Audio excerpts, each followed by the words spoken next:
appreciate a topic like grazing as a tool for managing wildlife habitat, just as farm pond management or supplemental feeding in the previous talks will vary a lot as we go from one side of the state to the other.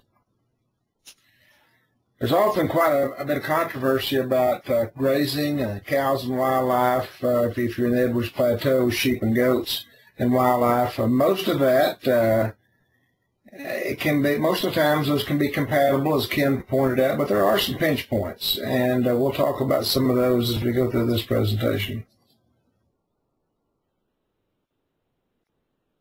One of the things, whether we're managing for largemouth bass, bobwhite, quail, or golden-cheeked warblers, one of the things we want to keep in mind is the concept of usable space. This is a phrase coined by Dr. Fred Guthrie at Oklahoma State several years ago. And basically it asks the question, how much of your landscape is usable 365 days a year by your species of choice? In my case, bobwhites. How much of the landscape can a bobwhite occur on every day of the year? And if you're fully saturated in time and space, that's basically all you can do from a habitat standpoint to manage for that species. And when we're talking about our rangeland wildlife, deer and quail, at least, it's typically dictated by two management decisions: brush management and grazing management. And we're going to focus more on the grazing management side tonight, but I recently did a webinar for Texas Wildlife Association on brush sculpting, so if anybody's interested in that, Jared can push out the information on where they can find that later on.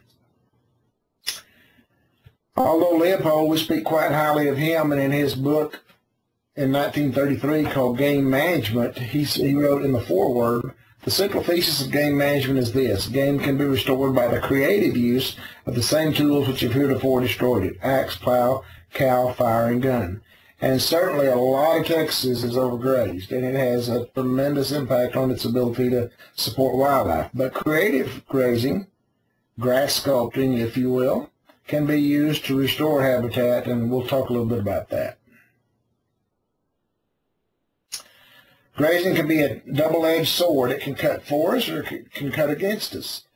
Typically in years when we're in an El Nino weather pattern and we need more grazing to make the habitat right, it's a very positive force. In a drier, more droughty situation, or again as we go from a 50-inch rainfall zone to a 10-inch rainfall zone, the opportunity for competition and conflict with cattle and wildlife increases. Cattle can be one of our most useful tools for creating ground disturbance. If you look at this situation and you say, if you look at it with your cowboy hat on, you'd say, wow, I could spray that with a half pound of 2,4-D, and for every pound of weeds I grow, I could get a pound of grass. It's a pretty interesting translation in terms of economics with your cowboy hat on. But if you got your orange cap on representing quail, that's doveweed, and you recognize it, or probably do, croton, as one of the more important food plants for quail, doves, turkeys. So sometimes those weeds that we like to curse with our cowboy hat on can have dual meanings and can be very beneficial from the standpoint of wildlife. As I mentioned, and as Ken showed earlier, if we go from a 50-inch rainfall zone in East Texas out to a 10-inch rainfall zone out in Hudspeth County, you can appreciate that there's a lot of differences there, biological differences for sure. As we look at reasons for managing those properties, certainly the goals that one has, and then the options that you have. Sometimes people want to run livestock, possibly run too many livestock, because they say they have to have grazing to satisfy the open space tax valuation. If you're not aware of this, that changed about 10 years ago, and you can actually manage for wildlife with the exclusion of cattle in certain situations. So cattle can be useful as a tool, but they don't necessarily have to be there to promote open space tax valuation.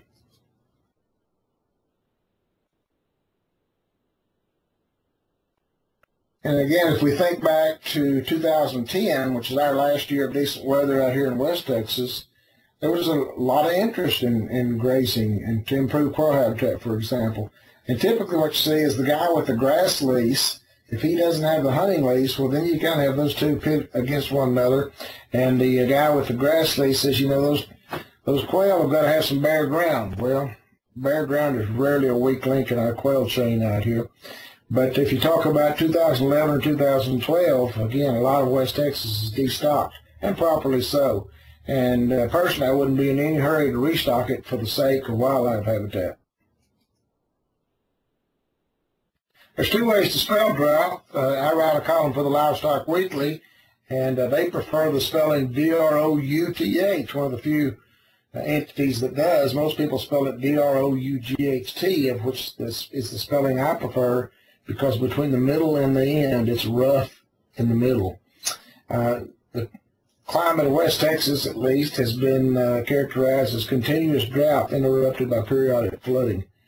And I don't know how you folks are in Wilson County, but we're badly in need of some of that periodic flooding out here. And again, as we look at the ranch on a if we look at the state on a longitudinal basis, you got to appreciate, again, if we're talking about East Texas, we're talking about probably tame pastures, Bermuda grass, bahia, some of those types of species. If we move west and get in the central part of the state, typically we have an intermixture of rangelands plus some tame pastures. It could be such things as buffalo grass down south, cline grass, overall blue stems. And then as we get further west, typically it's all rangeland. So appreciate the fact that there are different constraints climatically, and those will have a big impact on how we talk about grazing and wildlife. I'll look at each one of those, and I'm not going to spend much time on the eastern third of the state, just because, again, much of that is tame pasture.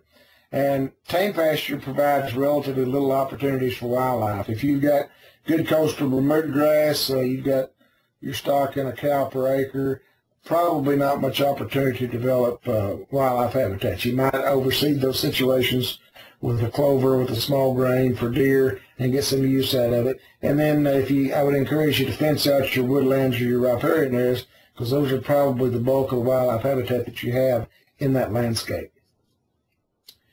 In the central part of the state, where you have a mix of native range and tame pasture, I'll share with you some counsel that I learned as a range specialist up at Oklahoma State University out at the Woodward Experiment Station out in northwestern Oklahoma. This was on weeping love grass, and basically they said that if you plant about 10% of your property in tame pastures, in that case weeping love grass, but you get 80% of the grazing off of that 10% of the land. And that allows you to use and defer your native range as a lifeboat. So then by definition, it's basically undergrazed most of the time, and you can use those strategic deferments to enhance nesting cover for quail, forb development, or whatever the case might be. And again, fence out those riparian areas, because regardless of where you're at, your riparian areas are probably some of your most important wildlife habitats. So as you can, at least provide them seasonal deferments, if not year-round rest. And then as we go again further west, we get into strictly native range, which is roughly the western half of Texas. Probably the most important things, and I think Ken pointed this out, your stocking rates are really critical. I'm not too gung-ho on this particular grazing system or that one.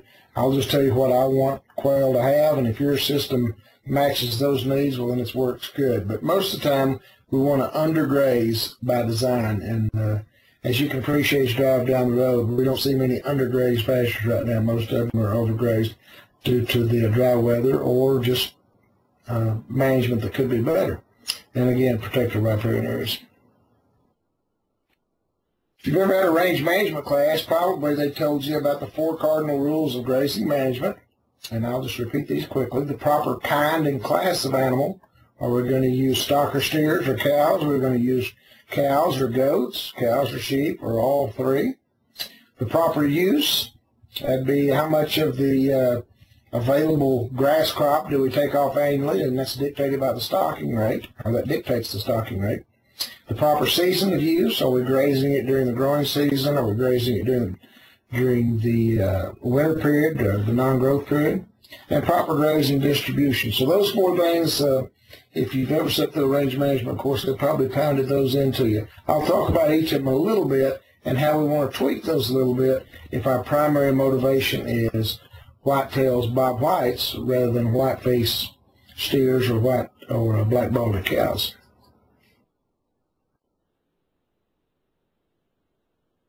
A lot of work done in South Texas at the Cesar Kleberg Institute, where deer are an important species for them, and they've done several research projects and papers on the use of cattle as a tool for managing deer habitat. Now, this came from a 1999 publication. Cattle grazing positively affected the average weight of the heaviest bucks harvested.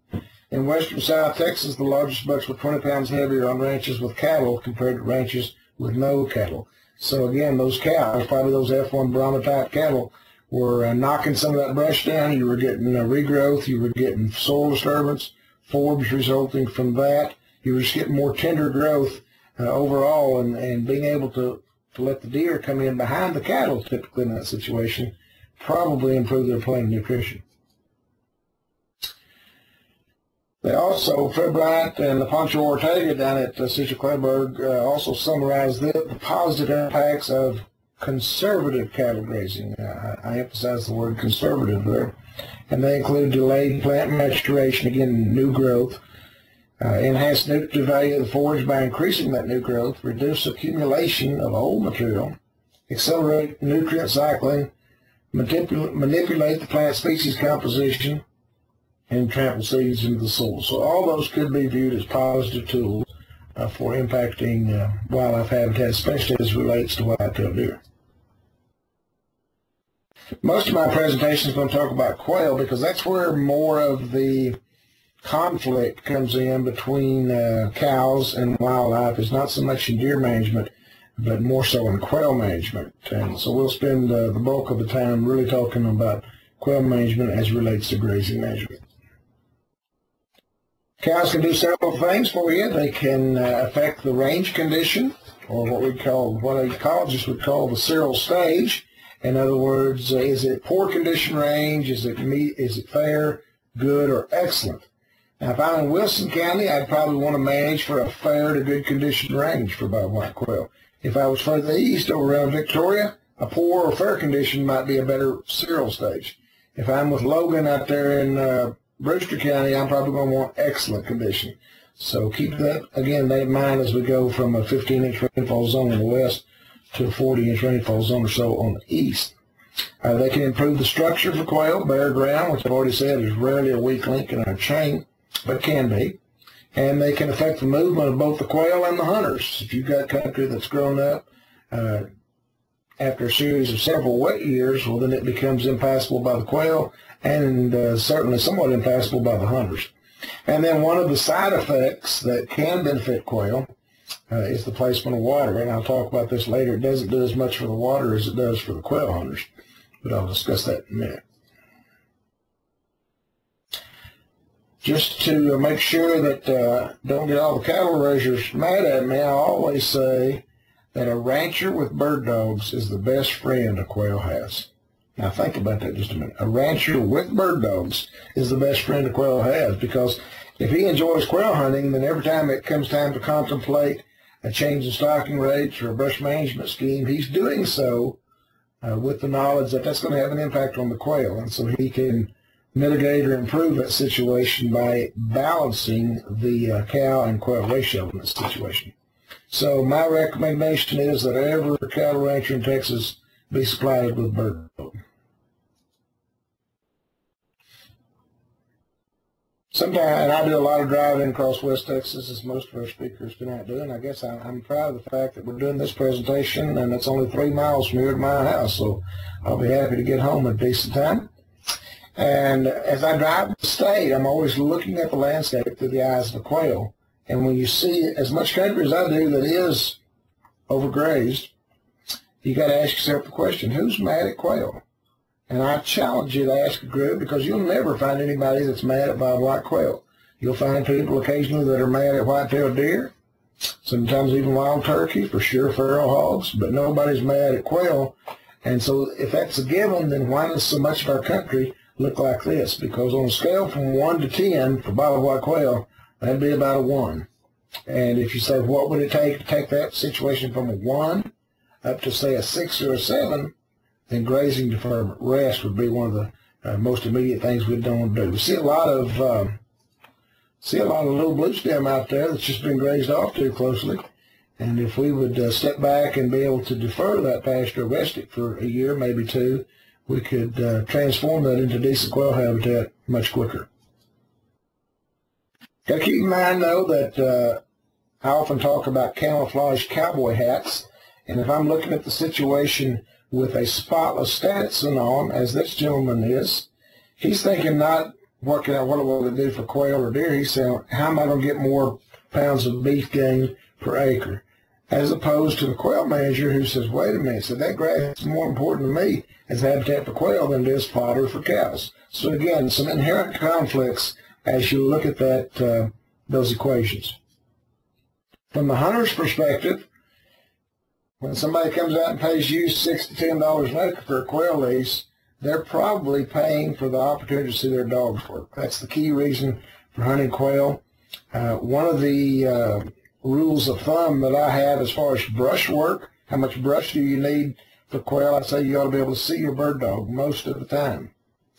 And again, I'll point to you in just a second that how much grass you need and how much brush you need are interrelated, and that varies from different situations. We'll discuss that in a second. And you got to have enough grass out there for those quail to hold, because if they don't hold, you're not going to get very good dog work. So that's the reason we like to see more grass cover out there, probably from a hunter's perspective than from a cow-calf manager's perspective. One of the best synopses of the cow-quail conflict came from a South Texas hunting lessee down around George West, and he put it this way several years ago. When they take your lease check and buy round bales, you know you're in trouble. So if he's paying out a lease check of $6 to $10 an acre, and the guy takes it and cashes it and buys round bales, he knows that his native range, his grass, his quail habitat is probably insufficient. So I ask a couple of questions.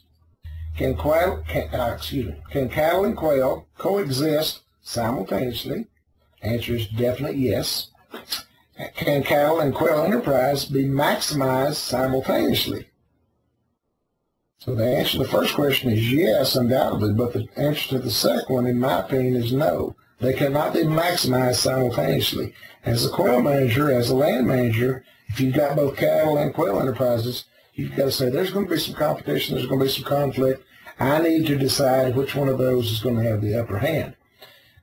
Most of the people that I deal with, certainly many of the people that I deal with across West and South Texas, are absentee land ownership, and they own that property more for the wildlife potential than for the livestock grazing potential. So again, take note of where you're at on that continuum from spotless Stetson to camouflage hat, and be able to design, address, and discuss your goals accordingly. As you think about quail habitat or any kind of wildlife habitat underneath the brim of a camouflage cowboy hat, first of all, you got to appreciate what that habitat should look like.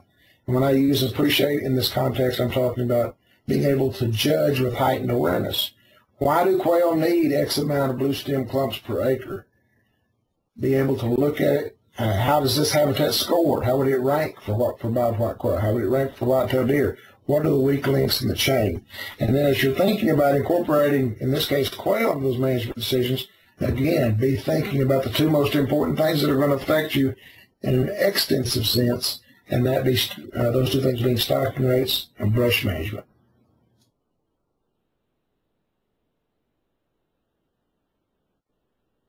If you study this fence pretty closely, you might conclude that it's a quail-proof fence. The place on the left, not very good habitat for quail because there's no nesting cover over there. The situation in the right, which in this case is the bar ditch, shows you the impact that grazing has had on that plant community. A lot of little blue stem over here on this side of the fence. That blue stem is probably still here at a reduced density, but every time it shoots up a leaf, it's nipped off by a cow or a sheep. And so therefore, this side, low possibility or low potential for quail habitat, and the things you want to address the thing you want to address initially would be the stocking rate. Again, give it probably 2 years worth of rest from grazing. Nest trampling is not really a big concern. It takes some really high stock densities before nest trampling will be a concern, but nest site availability is a great concern in that situation. One of the old rules of thumb of range management is, as far as it relates to grazing use, is to take half and leave half. And you'll still hear a lot of people, your NRCS people a lot of times will still recommend that as a rule for stocking rate. This is another quote from South Texas. The calculation of correct cattle stocking rate should be based on residual cover left for ground nesting birds, or at the very least utilization that does not exceed 25% of the total forage production if wildlife is a consideration. So take that old rule of thumb, take half and leave half, and actually if wildlife are important, and especially quail, then you say take a quarter and leave 3/4. That doesn't necessarily mean you're wasting that grass, but you need more grass out there for nesting sites and for soil protection. So again, not to run this in the ground, but you have different thoughts depending on where you stand on that continuum. Your traditional range manager, he's looking for uniformity. He wants that pasture to be grazed off evenly. In fact, if you go back to that rule of cardinal rule of grazing management, proper distribution of grazing, they'd like for it to look like a haircut going out across there. And patch grazing, any kind of patch or spot grazing is bad. But from a quail manager standpoint, they probably carried that too far. You'd like to have non-uniform grazing. That patch grazing or spot grazing is good up to a point, because when we get that type of diversity in our grazing and our plant community, then we have more forbs and so forth, more bare ground, addressing those aspects of quail management. Higher stocking rates in lower cereal stages are more optimal for quail in more mesic climates. What I'm saying is, if I'm over here down here on the coastal prairie, probably I want fair condition rangeland. If I'm out here at Monahans, I want good to excellent condition rangeland for my quail.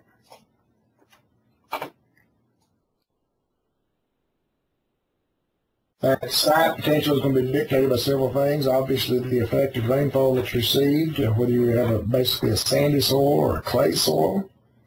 You want the lower cereal stages for your food production, but you need the higher cereal stages for your nesting cover. And again, the patch grazing, one of the interesting twists of grazing management over the last 10 years is what's called patch burn grazing, where you burn portions of your pasture. The cattle preferentially graze those areas, and you get that nice diversity, which can be quite good for bob whites. If we want to carry that to the extreme, if we want to talk about grass sculpting, basically we're saying we can use those cattle as a tool. Again, we're going to be understocked relative to our neighbors most years. Going to have a light to moderate stocking rate. We'll tolerate some limited spot grazing. If I want to talk about grazing systems, I'm going to stress, or I'll probably recommend some of these simple ones, and that could just be continuously stocked with a light stocking rate, or one of the slower rotations, something like a Merrill 4-pasture, 3-herd kind of rotation. But the most important thing in this slide is the idea of flexibility in stocking rates. I've got to be able to change that, decrease that stocking rate severely if need be because of the dry weather. So most ranchers that buy into this concept, they'll stock their native range with about 50% cows and then 50% stockers, and when things get dry and get tough, those stockers are shipped off. So hopefully they're being able to maintain their cow herd. Not going to dwell on this much. Again, if you've ever been in a range management class or heard anything about stocking rates, you've probably seen this graph right here, and I'll discuss it in just a second, but not going to go into any great detail on it. One of the things that we got to think about from the standpoint of, again, stocking rate, first of all, look at this landscape. This is in Stonewall County, and if I was scoring that on a scale from 1 to 10, I'd give it a 9. It has all the things that a quail hunter wants in that situation. Good grass for holding. Brush is moderate, but not too heavy. I can see my bird dogs most of the time. So the question arises, how much brush do I need versus how much grass do I need? And Dr. Guthrie points this out in a relationship. If we have low grass cover, we got to have more brush. If we got a lot of grass, we can get by with less brush. Now, as a quail hunter, you'd rather be over here in this part of the equation, because if I'm over here, I can't see my dogs. Dr. Guthrie would also argue that it's not just this point right here on the curve, you want to shoot for that spot, or you want to shoot for this one. He recognizes that there's a range of values, what he calls slack. There's a range of values, so anywhere in this area would probably satisfy the conditions for bobwhite quail. Here's the stocking rate chart again, just two things to point out. Production per acre is basically a linear function of stocking rate. As I increase the number of cattle on my property, I'm getting more pounds of beef per acre. But production per head is inverse to that. At low stocking rates, I have maximum production per head. As I increase stocking rate, I have competition between my animals, and I have lower net gains per head. I've painted this little area green. If you're into quail management, you got to be stocking over in this part of the world. If not, again, then you can be the more common situation, if you weren't interested in quail, was over here. This situation at the far right, though, carries with it a lot of economic and ecological risk. So my exhortation to you is stock as lightly as you can afford to stock, maximize production per head and not production per acre. It'll be a more quail-friendly environment.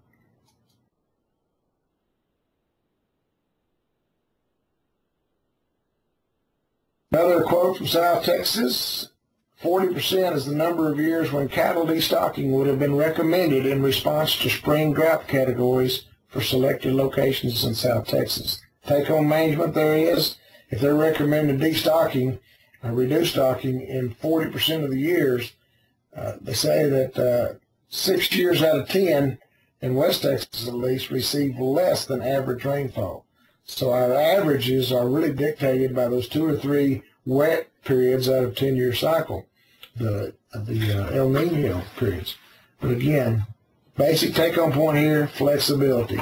Be able to stock your range lightly with your cow herd and fill in any excess with stock cattle.